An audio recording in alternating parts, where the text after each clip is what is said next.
Cavaliers guys last night with an unbelievable performance. In my mind, Mike, we're about to do our around the horn, but we had a specific topic, and now I can't remember what it is. Perfect. Well, I'll lead it into it. See, Bo wanted to do shotgun intros. I said, let's make it a little more specific. In my mind, we were doing shotgun intros. And but the Cavaliers beat Oklahoma City last night, 129-122. Yeah. That's the number one defense in basketball, the fourth best since the turn of the century. The Cavs put up 129 on, despite the fact Donovan Mitchell struggled. He was just 3 of 16 from the floor. Guys, and we'll start with you, Bulk, so I'm looking at you right now. Yeah.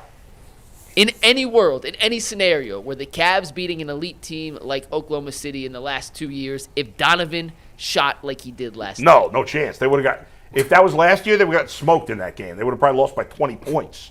I mean, that was – what happened in that game is completely opposite of what I had in my mind. I know it's a regular season, but nobody can tell me that wasn't a playoff level atmosphere. There's no doubt. I mean, the fact that Kenny Atkinson during his interview was like, I just want to watch this game. Wasn't this the best? Dude, I was getting texts from people that I didn't even think watched the NBA last night. They're like, dude, you watching this game? It's unbelievable. I'm like, yes, it is unbelievable. It felt like a playoff game. I was locked in. And I'm not a I know you. But you've been locked in. I'm locked into that game. I was reacting to every bucket from the beginning, and I was late because I got home a little late, so I put my phone away. I didn't want to see any texts. I put on the game. I was behind. I would fast forward through every commercial break to eventually catch up at the end. But I was locked in. When I was starting the game, I wanted to start exactly like I could have easily started at 6 minutes into the first quarter. Right. Sure. I didn't want to do that. I wanted to see every play of the game.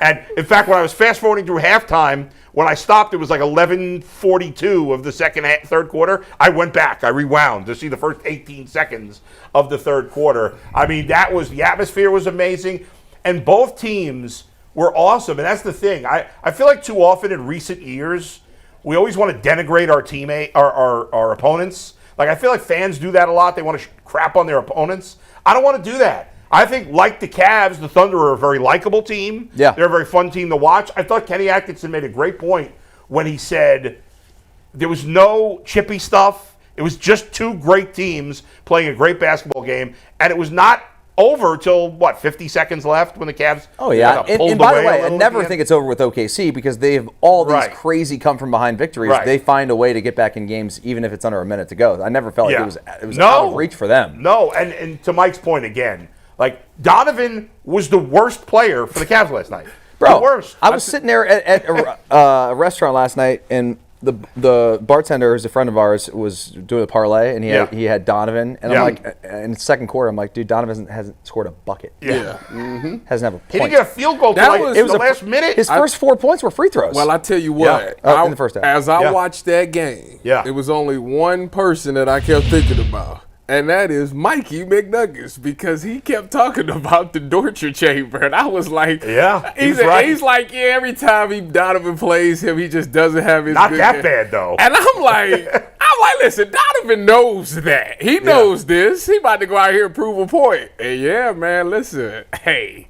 I got to tip my cap. You was talking crazy about that, man. I'm about to talk crazy. You was talking crazy about to get even more reckless. I'm getting more reckless in a second. I was just like, you need to cut that out. You cut that. Listen, go ahead, Dad. Listen, all I'm going to say is that was my takeaway, is the fact that even without Donovan, this team still can win a game. Unbelievable. Which is something that we hadn't seen in the past. And I tell you what, man, we crapped on him a week ago. Max Strus watches the show. I'm telling you now, Max Strus is a fan of the show because he seen me talking about how I just didn't see it. Yeah. I didn't see it.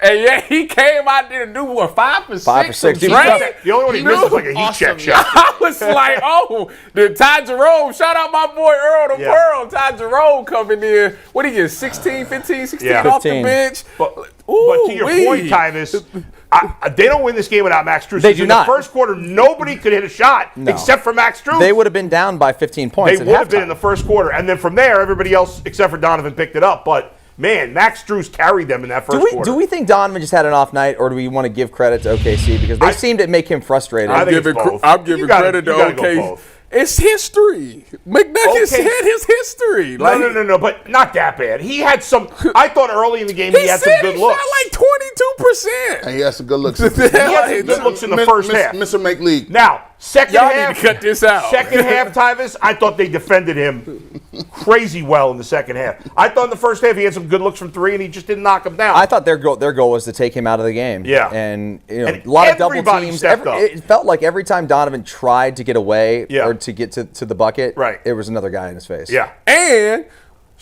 put the camera on me, Steve. Put the camera on me, because I got to say this.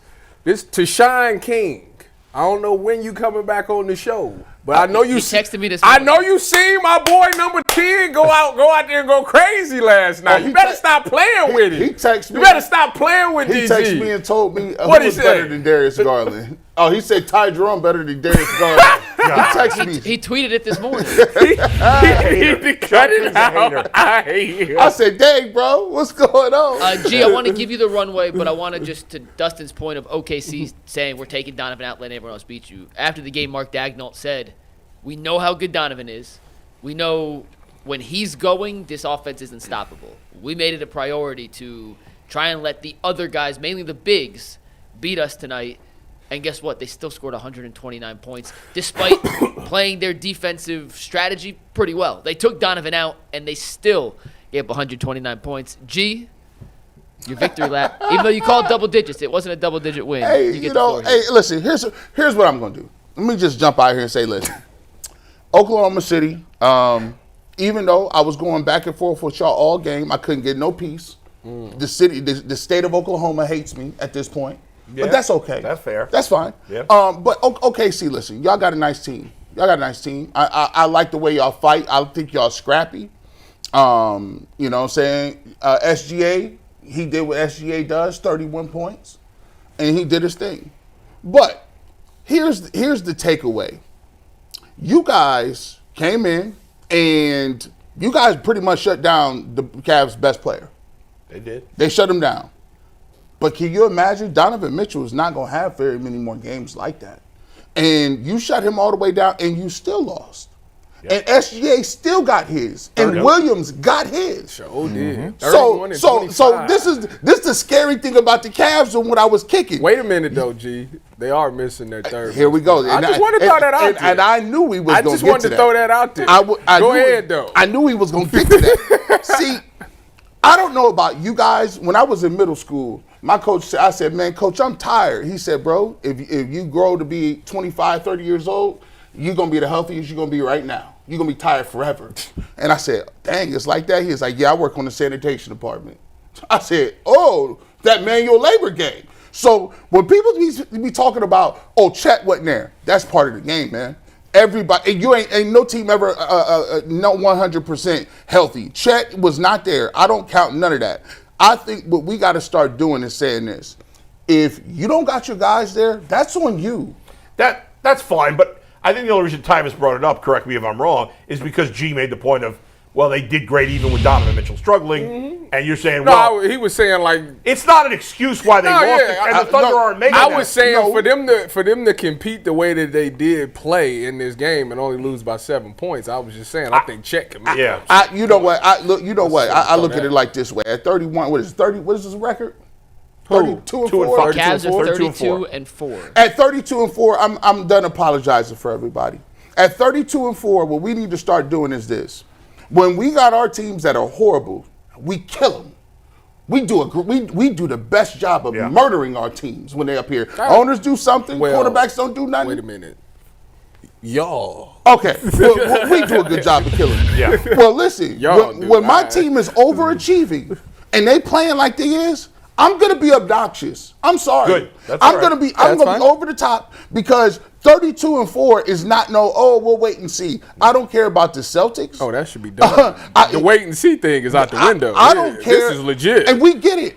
You're not saying anything that we don't know. We know that this ain't the playoffs. We understand that the Celtics still got a good team. We know the Thunder are cool. But what I'm going to do is bask in the glory of today. And today we're better than everybody. So I'm going to say it at the top of the mountain. And I'm not going to wait for the national guys to come down and anoint us. And I'm not asking for your permission. I'm going to be obnoxious. I'm going to come in here and support the Cavs. And we're going to talk about why the Cavs is the best team in the league. Hey, OKC, you did your thing. You get your get back in a couple of days. Let's see if you can do something about it. But as of today, As of today, the Cavs are the best team in the league. And by the way, you still don't have anything for Evan Mobley and Jarrett Allen. And it came down to that. It wasn't about Donovan Mitchell. It was about Jarrett Allen, Evan Mobley, and when the going got tough and we needed to get buckets, it was bully ball. Oh my goodness! Yeah, it was. It was bully ball. The Fro. When did the Bully Fro ball. get the post word? I mean, he was I unbelievable. was looking at him like, where this been at?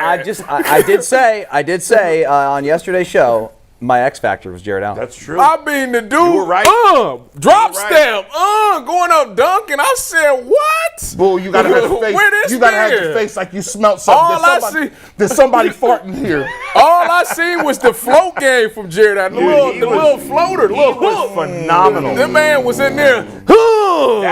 That's got to be one of the best games I've ever seen him play. He saw Hartenstein. The game was so good that the internet said that, the lights were brighter than expected. They put the lights were dim. That's what they said. You know what's funny is Lights was dim. you had three kind of, and I know Mobley does shoot threes, but you had three old school big men in that game last night in Mobley, Allen, and Hartenstein, and all three were fantastic in that Hartenstein game. played well. They were great. All three of them almost had a triple-double. Yeah, it was Yeah, impressive. they And it's, did. to Dustin's point of Jarrett Yeah. Allen being the X factor, I thought OKC did a pretty good job against one big on the court. When the Cavs went to two big, Unstoppable. they had no answer. Nothing.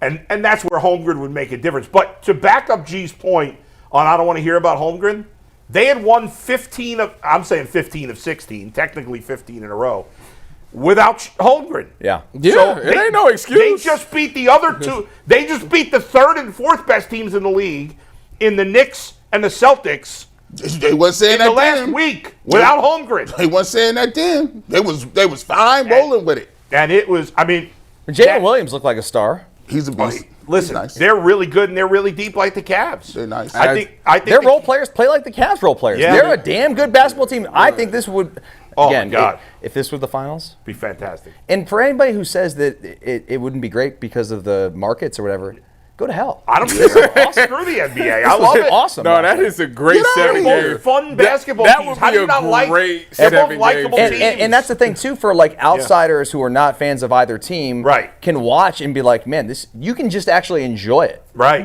which is rare because the way the game has changed, guys.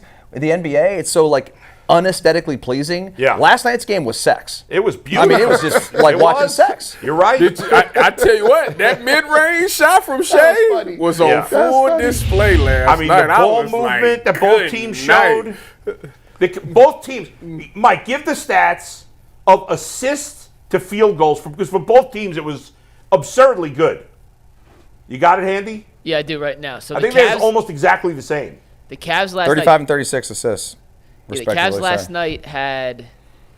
I was looking at OKC. The Cavs last night had 36 assists on 47 total field goals. So 36 assists on 47 field goals, and I think OKC had 35 on 48, right? Both Correct. teams took Yep. 90 shots. Exactly. And they combined for, what, 70? Cavs were 47 for 90, and Yeah. Thunder was 48 for 90. can I mention a few things real quick? Max just to throw Strus is the into difference. I mean, that's unbelievable. Max Throw into Strus the is the realm. difference.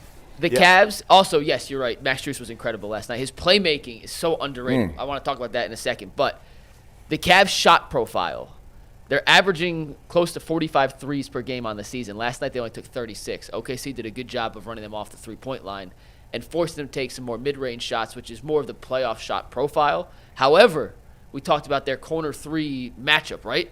The first two They've buckets been of the bad game at shooting were corner threes. threes. They were incredible from the Yeah, corner last night, yeah. which played a big factor. They watched the Max show. Strus's shooting in the first quarter, Dustin, I think you were spot on with the fact that if he doesn't make those 3 threes in the first No, quarter, they're huge. going into the second quarter Yeah. down 12 instead Right. of down 7 or down 13. And that arena would have probably would've- felt a It's- little bit deflated, yeah. you It know. feels totally different. But I want to talk about Max Strus as the playmaker real quick because we've all seen it online, and I don't even think we've fully discussed it yet because we knew he hasn't come back yet. And Steve, if you want to take it, it's 347 is his passing. But his playmaking off the pick and roll makes him a different kind of player than the Sam Merrill who doesn't add that element. Right. Or Ty Jerome doesn't have the shooting he does, but some of the passing he was able to, some of the looks he was able to generate off his God. passing last night were another big reason the Cavs were able to get some easy and good looks against a really physical Thunder defense.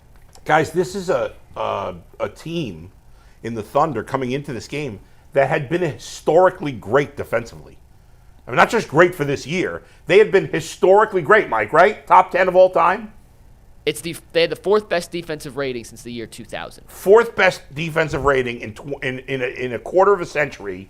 And the Cavs, with their best player playing like crap last night, scored 129 points. Crazy. It's because I mean, that's insane. I said it yesterday. Good offense is going to be good defense. I agree with that statement. I think that the biggest difference that the Cavs made from last year or years prior to this year is they swing the ball. Because I think what happened is you got handicapped into thinking we just do pick and roll ball. Right. Pick and roll. And it's like there's so much more that you can do offensively than pick and roll. You can get so many guys better looks.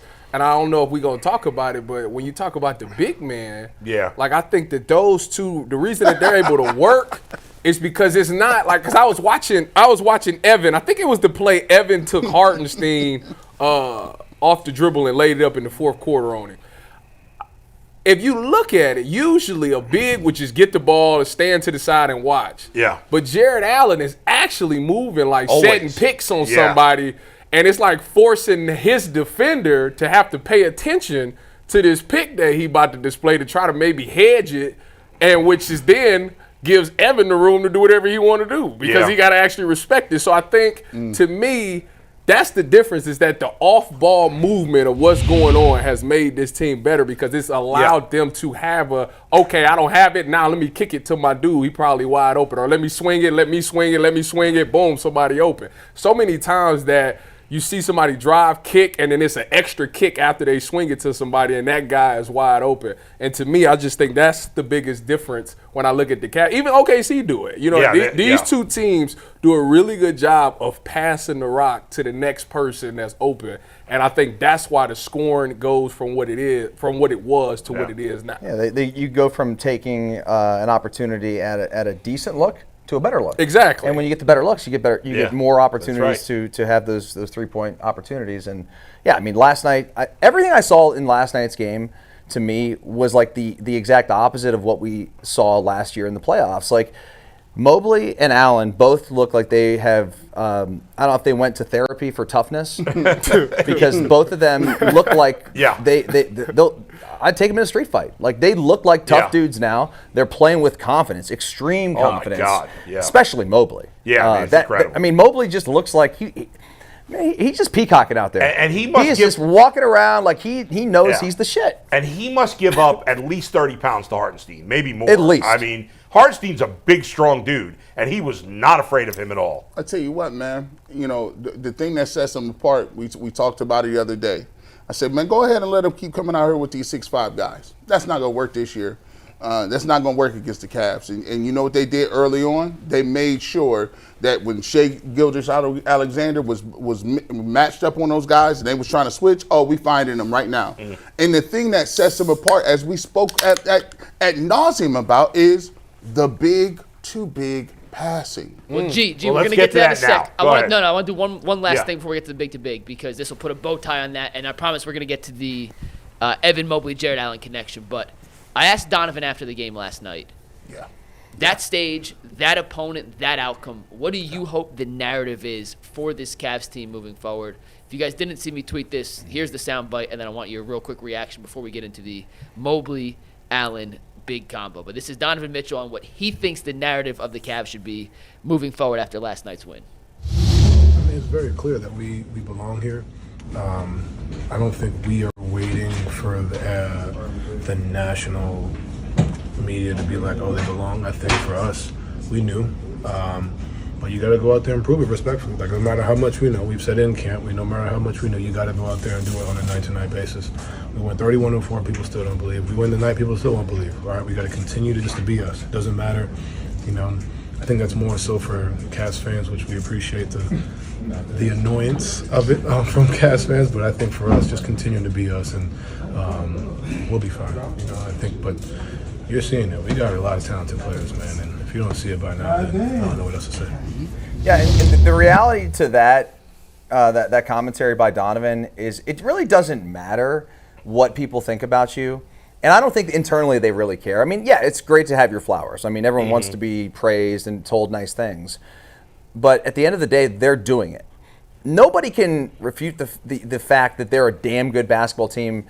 I don't know if they're an all-time great team. We'll find out through the first 36 games they're an all-time great basketball team. Yeah. Nobody who watches basketball can look at them and say they're not good or they don't have a chance to compete for a title. They shouldn't be a contender. Right. They are.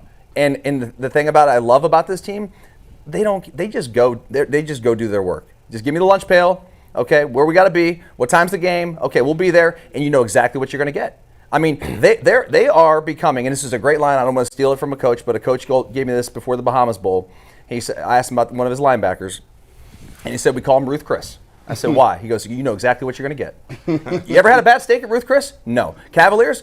This year, they're Ruth Chris. You know exactly what they're going to score a lot of points. They're going to play good defense. They're going to hit their buckets. They're going to play good, fundamentally sound basketball. It's exactly what you want, and you get it every night. You know what I like about this game, though? This game showed me just the growth that this Cavs team has had in just, half a season. Because remember when they first played the Celtics, and they got ran off the three-point line, and it was like a disaster. It's like they couldn't. I know the game. Yeah, was they made a close. run at the end. Yeah, but it was like worse than what the final score. Right.